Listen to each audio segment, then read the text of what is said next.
An enjoyable oddity of some note, Blood Island is more popularly known, I think, as The Shuttered Room, but I prefer the provocatively swashbuckler title of Blood Island. A British horror production set in America, yet quite obviously shot in England, Kent and Norfolk specifically, it saw David Greene make his feature directorial debut, making good use of cinematographer Kenneth Hodges. The music was supplied by the very great Basil Kirchin, and the cast features the presence of the much-loved Oliver Reed.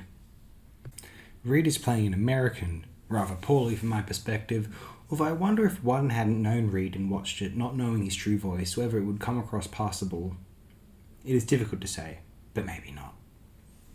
You might be surprised by the quality of the screen caps. It was a fairly well-made film for what it is. I noted in an IMDb review that critic Leslie Hallowell singled this film out for praise. Let me just read out that review, actually.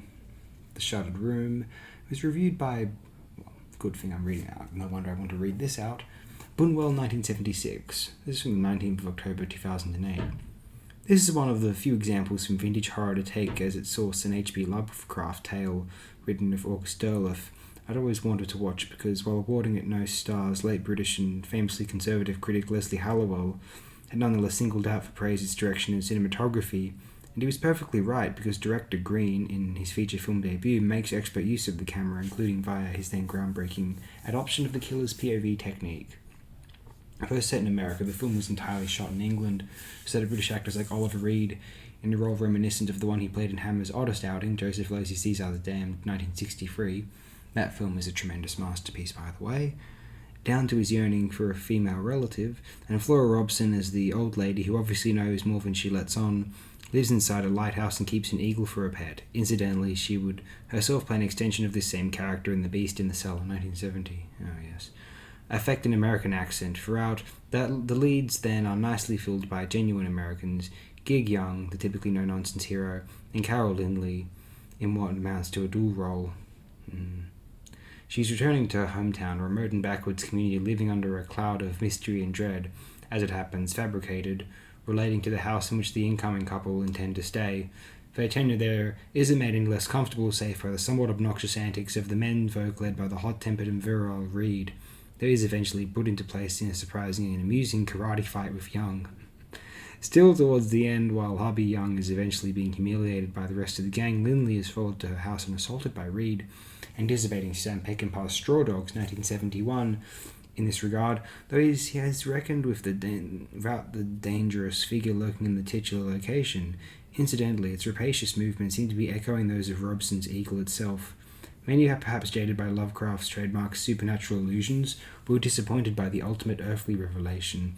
However, I hardly think this type of film demanded a monster in the strictest sense of the word, because in any case, the script seems to be making parallels between the menace it provided and that inherent in the behaviour of aimless modern youth. Another definite asset to the film is Basil Kirchin's score, who supplies atypical but highly effective jazz-oriented accompaniment to the ongoing suspenseful and melodramatic events. Though the film has been recently released on DVD through Warner's as a double bill with the maligned Gollum-related effort It, 1966, I don't think I've seen that film.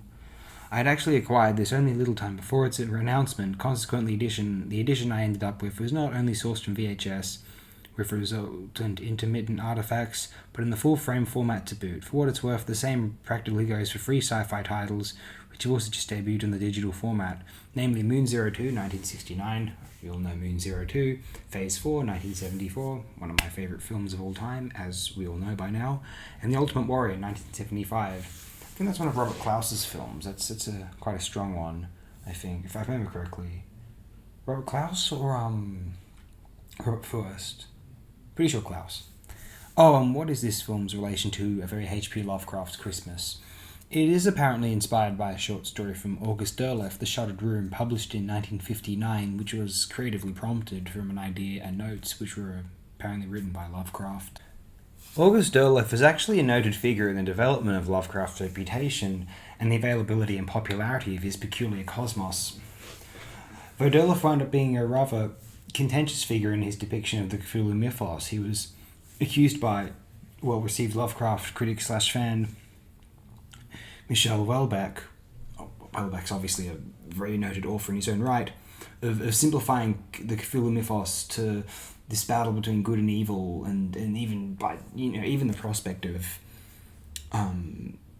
implying an objective morality to Lovecraft's creations in general just seemed horrifying to these people. And another well-regarded Lovecraft scholar, S.T. Joshi, as well as others, disagree with Derloff's attempts to have apparently reduced the Lovecraftian Old Ones to entities representing, the forces of good and evil, no longer an amoral ubiquity. Cthulhu becomes a villainous behemoth with less depth than at least Milton's Satan in Paradise Lost. This take on Lovecraft was said to be overly Christian, inspired by Derloff's own faith, but is really even less intricate and interesting than Christian conceptions of morality, sin and forgiveness. Its binary understanding of good and evil is positively pseudo-Manichaean, though far less interesting than what is offered in David Rudkin's screenplay for Artemis 81, for example. I've made a video on that production before, but let me quickly recommend it here again. Artemis 81, 1981, David Rudkin, directed by Alistair Reed. Absolutely fantastic. Shuttered Room, Blood Island, whatever we want to refer to it as, a fairly strong horror entry, I think. Do seek it out if you are so inclined.